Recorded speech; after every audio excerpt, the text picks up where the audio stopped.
The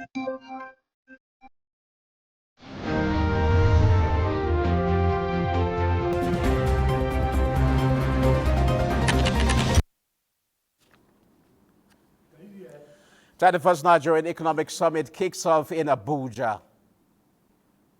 Over 90% of informal sector operators have no capacity to pay tax, says Taiwo Oyedele. Oil rises 1% after lower than expected oil OPEC plus output hike. Japan stocks hit record highs as Senator Takashi's LDP victory drives yen past 150. On the program today, our beam light is on using reforms to achieve inclusive economic growth. I am Musa Abubakar, your guide.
And now let's begin by telling you that Nigeria navigates a landscape of stabilizing yet volatile economic indicators. The 31st Nigerian Economic Summit opened today in Abuja under the theme, the reform imperative, building a prosperous and inclusive Nigeria by 2030.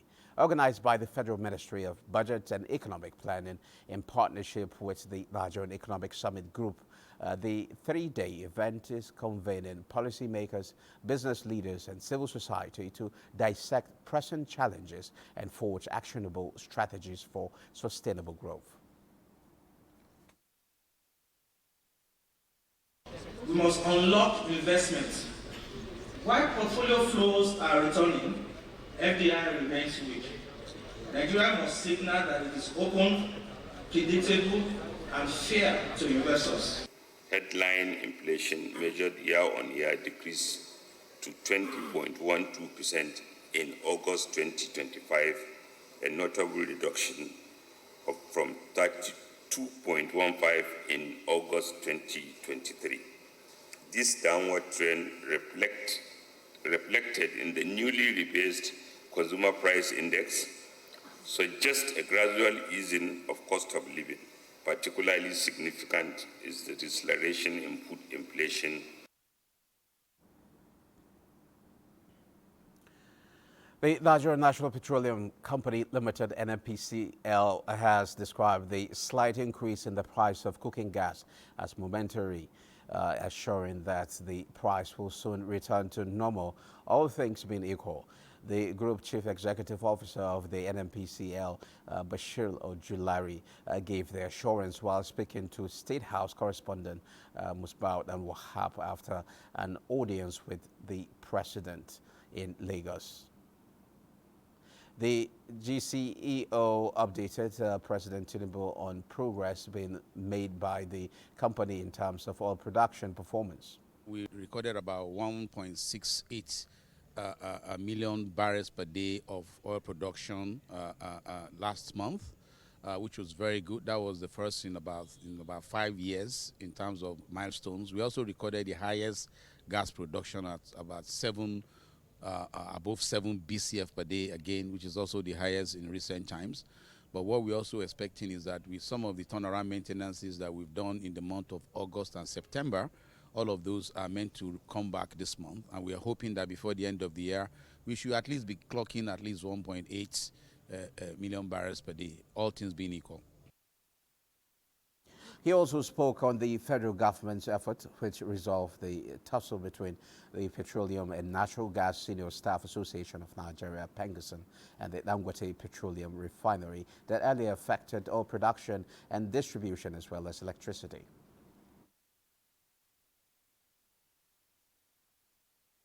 So since then, we've been able to return quite a number of the production back to status quo. There are one or two areas where we're still trying to catch up, but overall, we are gradually gone back to restore the lost production and the deferments that we have as of today. Nigeria's experienced a bit of increase in gas price. How about that? How is that been addressed? Yeah, so the increase you saw was relatively artificial because, you know, for the period of the strike, what that meant was that quite movements and loading were delayed by about 2-3 days, right? And because of that, you see that impact. As things return back to normal, it takes some time for distribution to be fully restored. So that delay, and of course, as you know, with Nigerians, people take opportunity. With that delay, some of the people that have existing resources and reserves had to put up the price. My expectation is that now that things are back to normal, prices should return back to what they were before the strike. And Alto Energy OPEC Plus says it will raise oil output from November by 137,000 barrels per day, while opting for the same earlier modest monthly increase as in October amid persistent worries over a looming supply glut. The group, comprising the Organization of the Petroleum Exporting Countries plus Russia and some smaller producers, has increased its oil output target by more than 2.7 million barrels per day this year, equating to about 2.5% of global demand. The shift in policy after years of cuts is designed to regain market share from rivals such as U.S. shale producers. Still on energy, oil prices rose around 1% on Monday after OPEC Plus planned production increase for November was more modest than expected, tempering some concerns about supply additions, though a soft outlook for demand is likely to cap near-term gains.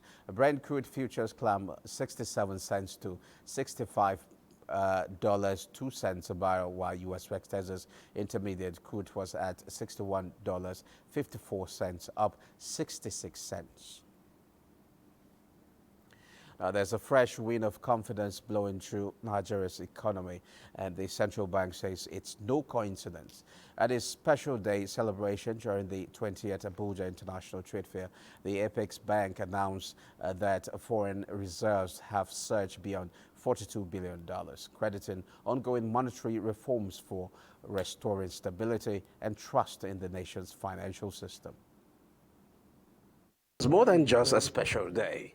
It was a showcase of transformation as the Central Bank of Nigeria took spotlight at the 20th Abuja International Trade Fair. Amid the buzz of commerce and innovation, the Apex Bank used the moment to bridge policy with the people, bringing its reforms from the pages of reports to the reality of business owners and everyday Nigerians. The management of the Central Bank of Nigeria, under the leadership of Mr. Olayemi Cardoso, is dedicated to addressing identified challenges of the Nigerian economy to boost productivity and strengthen the local economy against any adverse external shocks. The Abuja Chamber of Commerce and Industry stands ready to partner with the bank in policy advocacy, financial literacy, and sectoral linkages. Through initiatives like the Open Banking Framework, the rise of contactless payments, and deepening fintech innovation, the CBN is charting a future where finance is inclusive, efficient, and transparent.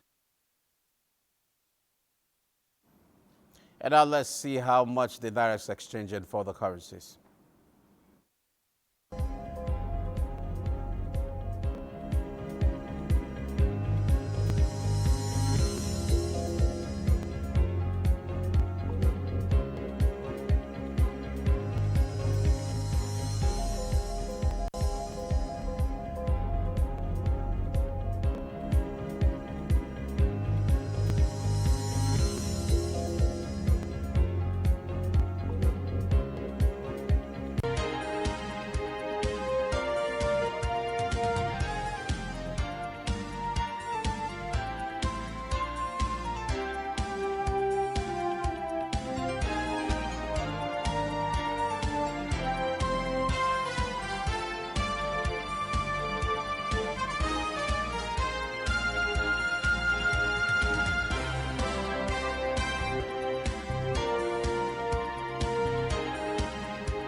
Now to a discussion segment, increasing revenues, establishing an effective budget framework, and scaling up the cash transfer system can all support Nigeria's progress. Over the past 2 years, Nigeria, Africa's most populous country, has implemented difficult reforms to tackle long-standing obstacles weighing on the economy. Now, to shed more light on how reforms can achieve economic growth is development economist Kolawale Kainde. You're welcome to Business Express. Hello, Musa. I'm glad to come here once again. Here good too. day, Nigerians, and good day to the rest of the world. Of course, of course. Well, to delve into the matter, let's start by you giving us an assessment of the federal government's economic reforms, and particularly in the area of inclusive growth. How does this reform connect with economic, growth, inclusive growth? Musa, you would recall that the APC government has spent about 10 years now in governance, and there've been some kind of continuity in terms of programs that they have decided to launch, which was one of the things you mentioned about the conditional cash transfer. The conditional cash transfer has been a social protection tool that enables and encourages the poor and vulnerable to have some form of inclusion, and it's also a kind of tool that wants to impact behavior in terms of positive behaviors to ensure that there's some form of inclusion in the economy. And if you look at the CCT, as I call it, you know that there's been a kind of challenge with tracking and targeting error. We know that a lot of funds have been disbursed, but we've had issues with tracking the impact of which those funds have done to the people that receive it, that's the recipient, to the economy at large, as well as the stability of the country, so to speak, in terms of social stability. In terms of tax reforms, we will know that we'll be undergoing a tax regime too. You'll recall that prior to, even during the APC administration, there had been a couple of tax reforms, especially for SMEs, that you won't pay zero tax if you don't exceed 25 million. When I say zero tax, that means you won't be paying CIT, but you'll be paying withholding tax, and of course you'll be paying value-added tax. And also some associated tax. So what the government has tried to do now is to now simplify some of these taxes so that we don't end up stifling the poor. You could recall that Mr. Taiwo Oyedele, just like you mentioned, said that the poor cannot pay tax, and you start to ask question, why can't they pay tax? Because taxes are paid on profit, but the kind of economy we run, sometimes you run at a loss, and you find that at the end of the year, what you think is profit is actually not the profit. So by and large, it's called the government. You know that the government has been able to increase revenue. You see that in terms of the subsidy removal. You see that in the harmonization of FX. And you see that a lot of money are coming to the subnationals, unlike before. And that's a positive growth at the macro level, but at the micro level, there's still a lot of things to be done. Okay, which, just as you said, which areas do you think we need to actually do more? You've talked about the conditional cash transfer, and you also talk about the likely benefits of the tax reform. Which areas do you think we still need to do more to get more people on board so that they can enjoy what they call the dividend of democracy, or rather dividend of the reforms we've seen played out? Another area I will suggest that the government focus on, which they have been doing a bit, is in terms of a budgetary framework. You know that the Nigerian government runs a line item budgetary system. What that means is that they just earmark funds for departments, for ministries on some particular line items. But we suggest that instead of the line item, the government should look for impact-based or result-based budgeting. What that means is that you tie a particular budgetary allocation to a particular key performance indication. Let's say, for example, we say we are earmarking 15 billion in education. That's a line item. We can say we are earmarking 15 billion naira to ensure that 500,000 students actually attain quality education at the primary and the secondary level. Now that shows that there is something to track, and you can now know how impactful that kind of budget has done. That's one of the things that the citizens are also yearning for, because there is a trust deficit in the economy, and the government also needs to start to talk about transparency. It's important that we look at the likes of South Africa, the likes of Kenya. They've been able to show transparency in budgetary allocations. Of course, we have the FOI information. Sometimes if you don't trigger that, you don't get to find out how government is spending its funds. Now, critics argue that some reforms, though necessary, have somehow has been difficult for people out there in the short run. How can government now balance reform implementation with social protection? The reforms that I know you will be mentioning or you'll be referring to is, one, the subsidy, as well as the FX. That means FX, and those, despite the fact that that has brought in more money to the government, it has taken more money out of the pockets of the citizens. So it's like a paradox. While the government has more money to spend, the citizens have less money to spend. And there's been a couple of interventions that the government has tried to do in terms of fuel subsidy. We've tried to see to the part of CNG. Of course, we know that the investment in CNG is still very much paltry. We've also looked at the area of transportation. As we speak now, there's still no mass transportation as muted by the government. Now we also have the Dangote refinery, which has saved us from some kind of embarrassment because our refineries and also the still pressure in the foreign exchange market refuse to work. And now we have some form of stability in the foreign exchange. I think as at Friday we had a naira exchanging for a dollar exchanging for around 1,448 naira. I have not seen the figure for today, but even just out of context, some economists I read in Naira Matrix said that Nigeria might even be the naira might even be overvalued by 30%. So that's really a major challenge. Well, the government has not come to refute that claim, but what that means is that at 1,448, the person still thinks the naira is undervalued. So we're still looking at naira oscillating between 1,400 to 1,900, which is really a terrible thing for us as a country if that is applied. Okay, now, how critical is policy coordination between the central bank and the Ministry of Finance, as well as other economic agencies for inclusive outcomes? If you look at the activities of the central bank and the activities of the Ministry of Finance, you will see that there's a lot of synergy going on for that.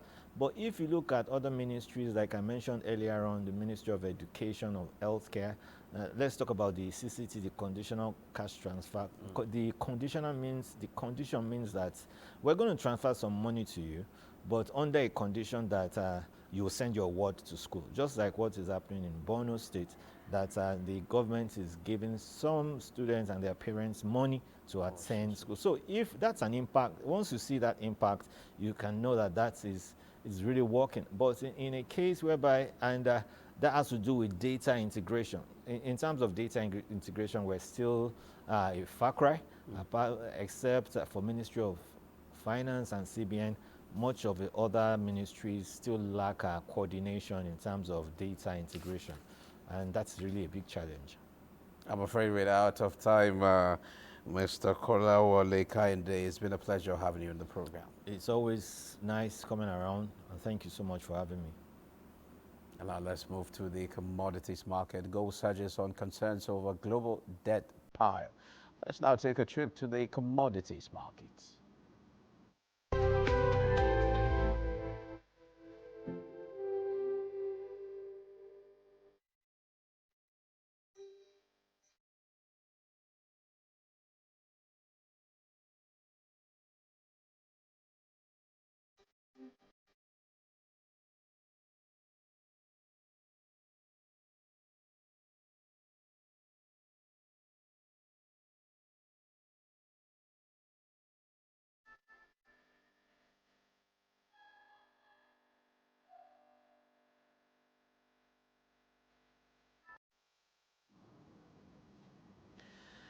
The Central Bank of Nigeria has announced a series of sweeping operational reforms aimed at enhancing transparency, efficiency, and regulatory oversight in the Nigerian fixed income market. In a letter titled Operational Changes to the Nigerian Fixed Income Market addressed to the Financial Markets Dealers Association, the Apex Bank outlined key changes designed to reposition the market as a more effective tool for monetary policy transmission and economic development. These reforms were introduced at the time when commercial banks deposits with the CBN via the standing deposit facility surged to a historic 6.08 trillion naira, signaling a need for improved liquidity management and market coordination. Japan's Nikkei 225 index jumped over 4% to hit a record high Monday after the country's ruling Liberal Democratic Party elected a staunch conservative Senai Takaichi as its new leader Saturday, positioning her to become the country's first female prime minister. Maria is standing by to bring us up to speed with development in the global stocks market. Maria, it's over to you now. Thank you, Musa. From Europe, French stocks trimmed earlier losses after the country's prime minister stepped down less than a month into the job. Germany's DAX inched up 0.13%.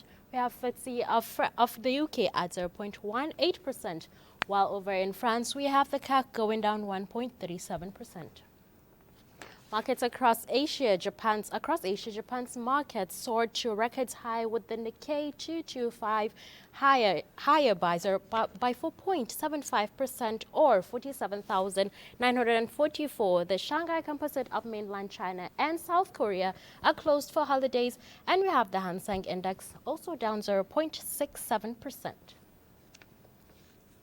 Over in U.S., stock futures continued to edge higher despite the ongoing government shutdown stretching into a second week. The Dow rose 0.19%, S&P 500 gains 0.39%, Nasdaq Composite reflects at 0.92%. And finally, a quick look at Africa. Markets were in green territory. We have South Africa JSE top 40 down 0.20%. We have the Kenya figure marginal, and Tunisia was up 0.16%. Namibia follows in green at 2.11%. Ghana also in green at 0.36%. That's global market for Monday. I am Maria Aduzaka. It's back to Musa. Thank you, Maria. And that concludes Business Express. Business Express returns tomorrow by 9:30 a.m. Thanks for watching. Enjoy the rest of your day.